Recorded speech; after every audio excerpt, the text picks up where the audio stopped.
13 में रिलीज हुई movie I spit in your grave 2 के बारे में। I spit in your grave 2 movie की बात करें जो हॉरर थ्रिल रिवेंज मूवी है, जैसे कि इसका फर्स्ट पार्ट था और इसके पास थर्ड पार्ट, और जो मूवी पौने 2 घंटे के आसपास रहेगी। अगर हम मूवी की IMDb की बात करें वो आपको 5.7 और गूगल यूजर्स पे 83% लाइक मिल जाएंगे, जो कि एक मूवी को बिंज वॉच बनाने के लिए काफ़ी है। और जो एक 18+ मूवी है जिसमें एक लड़की बहुत ही बुरी तरह से अपना रिवेंज लेती हुई दिखाई देगी। तो वीडियो में आगे बढ़ने से पहले 2 रिक्वेस्ट हैं, अपने ईयरफोन्स का यूज़ कर लें और चैनल को सब्सक्राइब कर दें ताकि आप थोड़ा बेटर एक्सपीरियंस कर पाओ। तो चलिए बढ़ते हैं नेक्स्ट हमारी वीडियो की ओर। तो मूवी की स्टार्टिंग में हमें एक लड़की कैब में जाती हुई कहीं दिखाई देती है और तभी वो एक रेस्टोरेंट में जाती है और तभी वो वहाँ पर एक लड़की को मिलती है और वहाँ पर अपनी एक फ़ाइल दे देती है। और वो लड़की उसकी फ़ाइल देख के, एक तरह से उसकी फ़ोटोज़ देख के ये बोलती है कि तुम मॉडल बन सकती हो, लेकिन तुम्हें थोड़ा और करना होगा, तुम्हें इसके लिए एक अच्छे फोटोग्राफर की ज़रूरत है। जैसे ही वो थोड़ा सा उदास होकर वहाँ से निकलती है और तभी उसे वहाँ पर एक नोटिस बोर्ड पर एक फ्री फोटोग्राफी शूट का ऐड देखने के लिए मिलता है। अब वो वहाँ से नंबर को उठाती है और घर पर वापस आती है। जैसे ही वो घर पर वापस आती है तो हमें जहाँ पर एक जेसन नाम का लड़का देखने के लिए मिलता है कि अपने रूम से एक तरह से चूहे को भगा रहा होता है। तभी वहाँ पर एक तरह से कैटी उसकी हेल्प करती है और अपने रूम में आती हुई दिखाई देती है। जैसे ही वो अपने रूम में आती है तो वो उसी नंबर पर कॉल करती है। आगे से नेक्स्ट पर्सन जो बात कर रहा होता है वो बहुत ही थोड़ा ऑकवर्डली बात करता है और तभी वहाँ पर कैटी एक तरह से अपनी प्रोफाइल उसे भेज देती है।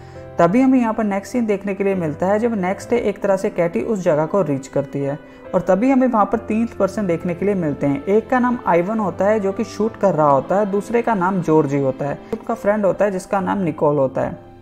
तभी वहाँ पर कैटी आती है और कैटी जाकर एक तरह से अपने शूट की बात करती है और तभी वो एक तरह से उसकी ड्रेसेस को चेक करती हैं और ड्रेसेस को चूज़ करके उसे पहनने के लिए बोल देते हैं।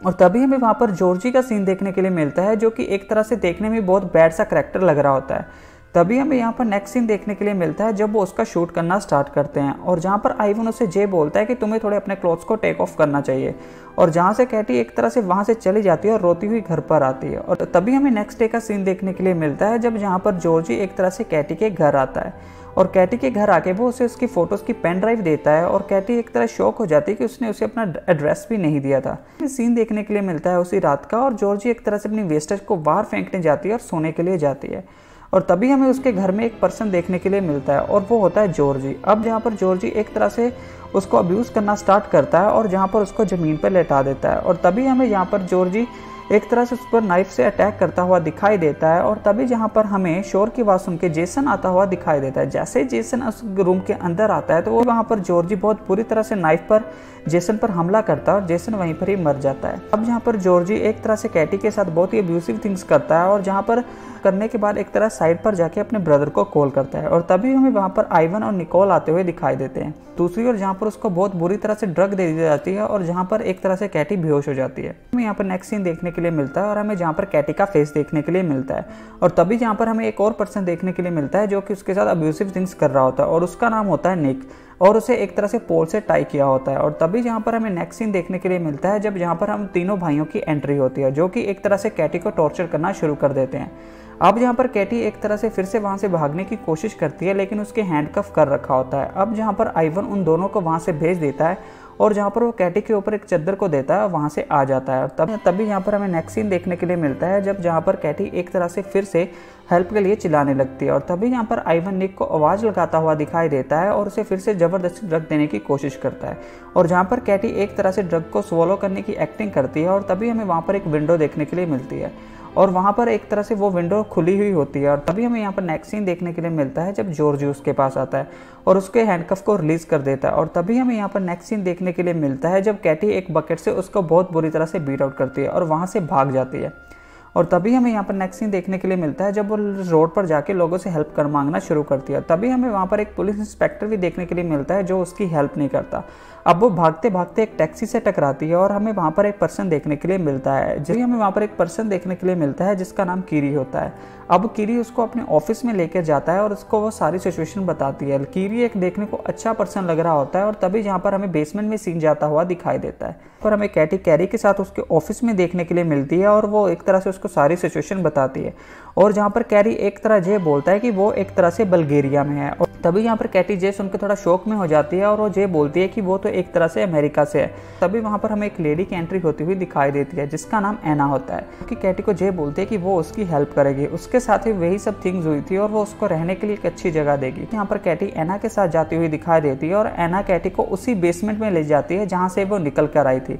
अब जहाँ पर उसको बहुत बुरी तरह से टॉर्चर करना शुरू किया जाता है और तभी जहाँ पर हमें एक ओल्ड एज पर्सन देखने के लिए मिलता है, जहाँ पर वो एक तरह से कैटी को बहुत बुरी तरह से टॉर्चर करने लगता है। और हमें यहाँ पर नेक्स्ट सीन देखने के लिए मिलता है जब कैटी पूरी तरह से ब्लड से भर जाती है और वेल को एक तरह से ऊपर आता हुआ दिखाई देता है, और तभी हमें वहाँ पर बेसमेंट में आइवन जाता हुआ दिखाई देता है। जैसे ही आइवन उसके पास जाता है तो वो जे बोलता है कि मैं तुझे सोच रहा था कि मैं तुझे भी टच करूँ, लेकिन वहाँ पर ऐसी थिंग्स होती हैं वो एक तरह से उसे टच नहीं करता। और दूसरी ओर हमें जहाँ पर जे देखने के लिए मिलता है कि जॉर्जी और निक एक तरह से बेसमेंट के अंदर एक खड्डा खोद रहे हैं उसे जिंदा दफनाने के लिए, और वो कैटी को उसी बॉक्स में डालते हैं। और यहाँ पर जॉर्जी एक तरह से उसे उसका क्रॉस का नेकलेस देता हुआ दिखाई देता है और उसके साथ इलेक्ट्रिक शॉक वाली रॉड भी उसी के साथ फेंक दी जाती है। और तभी यहाँ पर हमें जॉर्जी उसी बेसमेंट में दफनाती हुई दिखाई देती है। तभी हमें यहाँ पर नेक्स्ट सीन देखने के लिए मिलता है जब जहाँ पर कैटी उस बेसमेंट से नीचे गिर जाती है, और जहाँ पर हमें ये पता लगता है कि वो बेसमेंट का खड्डा इतना गहरा खोद दिया गया था जिसकी वजह से वो अनदर जगह पर जाके गिर गई है। और जहाँ पर वो एक तरह से बहुत ही बेरली सर्वाइव कर पाती है और उसे वहाँ पर एक लाइटर देखने के लिए मिलता है और उसे वहाँ पर एक पक्षी भी देखने के लिए मिलता है जिसको खाकर वो वहाँ पर सर्वाइव करती है। जैसे ही वो चलने लायक होती है तो वो उस बेसमेंट से बाहर निकलने की कोशिश करती है। काफी थोड़ा दूर जाने के बाद उसे एक डोर देखने के लिए मिलता है और वो डोर जाके सीधा ही किसी के घर के साथ अटैच होता है। अब वो वहाँ पर जाके अच्छा खासा कुछ खाती है और वहाँ से कुछ थिंग्स को चुरा कर लेकर आती है, और तभी वहाँ पर हमें अचानक एक पादरी की एंट्री होती हुई दिखाई देती है फादर की।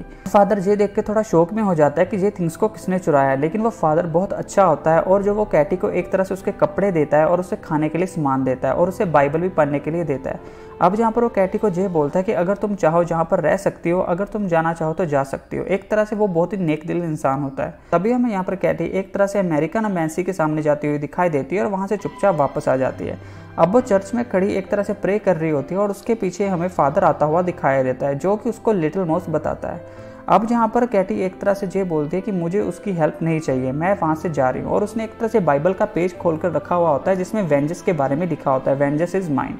तभी हमें यहाँ पर नेक्स्ट ये देखने के लिए मिलता है जब वो यहाँ पर एक तरह से चारों की चारों को एक तरह से ट्रैक करना शुरू कर देती है आइवन की फैमिली को। अब यहाँ पर वो जॉर्जी एक तरह से किसी कैफे पर बैठकर चाय को पी रहा होता है और उसके अंदर से उसे क्रॉस का निशान देखने के लिए मिलता है जो कि कैटी के लॉकेट का होता है। यहाँ पर जॉर्जी को कैटी दिखती है और वो एक तरह से उसके पीछे जाने लगता है। अब जहाँ पर जॉर्जी चलता चलता कैटी के उसी बेसमेंट में चला जाता है जहाँ पर एक तरह से कैटी ने सर्वाइव किया था। तो यहाँ पर कैटी एक तरह से उस पर बहुत बुरी तरह से हमला करती है और जहाँ पर हमें पादरी का सीन देखने के लिए मिलता है फादर का, जो कि उसी कीरी के साथ बैठकर बात कर रहा होता है। अब जहाँ पर कीरी एक तरह से ये समझ जाता है कि वो कैटी ही है, लेकिन वो फादर को नहीं बताता और फादर ये बोलता है कि उसके साथ सीरियसली बहुत बुरी थिंग हुई है, तुम्हें इसके लिए कुछ करना चाहिए, जिसके बारे में फादर को भी एक्चुअली नहीं पता होता, जो सिर्फ कैटी के फेस से पता लग रहा होता है। अब जहाँ पर हमें सीन बेसमेंट में जाता हुआ दिखाई देता है और हमें जहाँ पर जॉर्जी हाफ नेकेड देखने के लिए मिलता है जिसको एक तरह से बहुत बुरी तरह से टाई किया होता है और हमें उसके पास कैटी जाती हुई दिखाई देती है। अब जहाँ पर कैटी जॉर्जी को उसी तरह से टॉर्चर करना शुरू करती है जिस तरह से जॉर्जी ने कैटी को किया था। अब जहाँ पर कैटी फर्स्ट जॉर्जी के राइट चीक पर कट करती है और उसके बाद उसके पेट पर एक तरह से कट कर देती है। हमें यहाँ पर सीन टर्न होता हुआ दिखाई देता है और सीन टर्न होकर हमें निक पर जाता हुआ दिखाई देता है जो कि एक पब में जाए बैठकर पार्टी कर रहा होता है और उसने इतनी ज़्यादा पी रखी होती है कि उसे वॉमिटिंग आनी शुरू हो जाती है, जिसके चक्कर में वो वॉशरूम में जाता है। तभी उसके पीछे हमें कैटी जाती हुई दिखाई देती है। कैटी उसे इतना बेयरली मारती है कि इतना बुरी तरह मारती है कि वो उसकी डेथ वहीं पर ही हो जाती है पोर्ट के पास, जिससे मतलब देखना भी एक तरह से बहुत क्रीपी टाइप का लगता है। तभी जहाँ पर वो बेसमेंट में फिर से वापस आती है और बेसमेंट में फिर से वापस आने के बाद जॉर्जी पर अटैक करना शुरू करती है। अब जहाँ पर जॉर्जी को फिर से ज़्यादा टॉर्चर करती है और जहाँ पर उसके जख्मों के बीच में एक तरह से रोड को बहुत बुरी तरह से घुसा देती है। और तभी यहाँ पर हमें नेक्स्ट ये देखने के लिए मिलता है जो वहाँ पर कचरा पड़ा हुआ होता है एक तरह से जॉर्जी के जख्मों पर लगा देती है। जॉर्जी हमें यहाँ पर बहुत बुरी तरह से रोता हुआ दिखाई देता है। स्पेशली हमें यहाँ पर चर्च का सीन देखने के लिए मिलता है जब जहाँ पर हमें वल्का और एना एक तरह से प्रे करते हुए दिखाई देते हैं और जहाँ पर वल्का को एक तरह से कैटी देखने के लिए मिलती है उसके शाय की तरह। अब जहाँ पर वल्को भागता भागता कैटी के पीछे जाता है और वो भी उस बेसमेंट में चला जाता है। और दूसरी ओर हमें जहाँ पर ये देखने के लिए मिलता है जब जहाँ पर कैटी एक तरह से वल्को पर बहुत बुरी तरह से अटैक करती है और वल्को को एक तरह से आयरन के बेड पे लेटा देती है, जिस पर एक तरह से वायर्स होती हैं। यहाँ पर कैटी के हाथ में वही इलेक्ट्रिक रॉड होती है जिसके साथ वो उसे टॉर्चर करना शुरू करती है। सब जहाँ पर सबसे पहले वो एक तरह से उसकी चेस्ट पर इलेक्ट्रिक रॉड को चलाती है और फिर से उसके पार्ट्स पर चलाना शुरू करती है। और तभी हमें यहाँ पर नेक्स्ट ये देखने के लिए मिलता है जब वो उसके मुंह में डालकर एक तरह से रॉड को चलाना शुरू करती है। और तभी यहाँ पर हमें एक चीज़ और देखने के लिए मिलती है जब जहाँ पर उसने एक तरह से इलेक्ट्रिक शॉक का पूरा अरेंजमेंट किया होता है। यहाँ पर वो एक तरह स्मॉल इलेक्ट्रिक रॉड को उसके मुंह में डालती है और वहाँ से शॉक देना शुरू करती है। अब जहाँ पर हमें ये देखने के लिए मिलता है कि वाल्को के मुंह से बहुत पूरी तरह से ब्लड आ रहा है और जहाँ पर वो इतने से भी खुश नहीं होती और वो एक तरह से आयरन बेड के ऊपर प्लग्स को लगा देती है। और इस तरह से हमें यहाँ पर वाल्को की कहानी खत्म होती हुई दिखाई देती है, जो कि वाल्को डिजर्व करता था। अभी हमें यहाँ पर नेक्स्ट सीन देखने के लिए मिलता है जब एना यहाँ पर घर पर आती है और जैसे ही वो घर पर आती है तो एक से एक तरह सारा सामान वहाँ पर बिखरा हुआ दिखाई देता है। अभी हमें यहाँ पर नेक्स्ट सीन देखने के लिए मिलता है जब वो बेसमेंट में जाती है और बेसमेंट में जाने के बाद वो फिर से वहाँ पर नीचे जाती है और उसे देखने के लिए मिलता है कि कैटी वहाँ पर नहीं है, कैटी का बॉक्स वहाँ पर नहीं है। अब जहाँ पर वो उसका पीछा करते करते एक तरह से उसी बेसमेंट में जाती है जहाँ पर कैटी होती है। अब जहाँ पर कैटी एक तरह से एना पर बहुत बुरी तरह से हमला करती है और जहाँ पर कैटी को उसी बॉक्स में डाल देती है और बहुत बुरी तरह से पंच आउट करती है।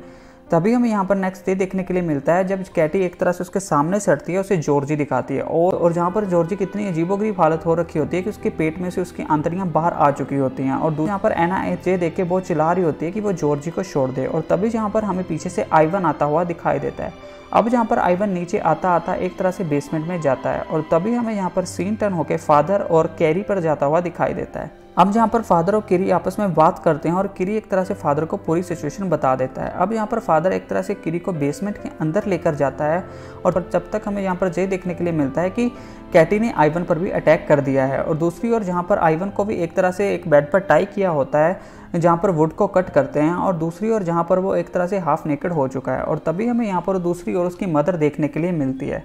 तब हमें जहाँ पर ये पता लगता है कि वो अपनी मदर को मदर नहीं बोलता, उसका नाम लेके पुकारता है। और तभी हमें यहाँ पर ये जानने के लिए मिलता है कि वो उसकी मदर नहीं है, वो एक तरह से सिक औरत है जो कि एक तरह से उनके घर में रह रही है।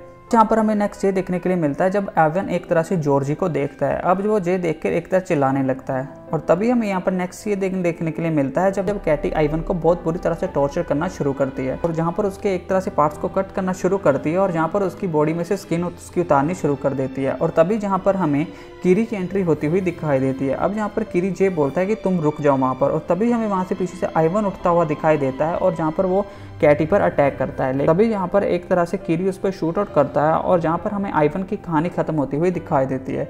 जॉर्जी भी मर चुका होता है, यहाँ पर निक भी मर चुका होता है और जहाँ पर वेल्को भी मर चुका होता है। सिर्फ बचती है एक एना जो भी एक तरह से बेरली सर्वाइव कर पाती है। और यहाँ पर हमें कैटी एम्बेसी के सामने जाती हुई दिखाई देती है और हमें मूवी का एंड होता हुआ दिखाई देता है। मेरे ओपिनियन से आई स्पीट इन योर ग्रेव एक फुल ऑन 18+ मूवी है, रिवेंज मूवी है, जिसको देखना मतलब ठीक है, स्टार्टिंग तक आप आधा घंटा देख सकते हो, मूवी को बहुत अच्छी रहेगी। लेकिन बाद में जब वो रिवेंज लेना अपना शुरू करती है, जब वो अब्यूसिव थिंग्स करना शुरू करते हैं, तब जाके मूवी थोड़ी क्रीपी होना शुरू हो जाती है। और इसके 4 पार्ट आपको देखने के लिए मिलेंगे और ये मूवी आपको हिंदी में अवेलेबल नहीं मिलेगी और स्पेशली आप इस मूवी को अकेले में ही देखना। आई होप कि आपको हमारी आई स्पीट इन योर ग्रेव की एक्सप्लेनेशन अच्छी लगी हो। अगर अच्छी लगी हो चैनल को सब्सक्राइब कर देना, वीडियो को लाइक कर देना। मिलेंगे हमारी नेक्स्ट वीडियो में, तब तक के लिए बाय।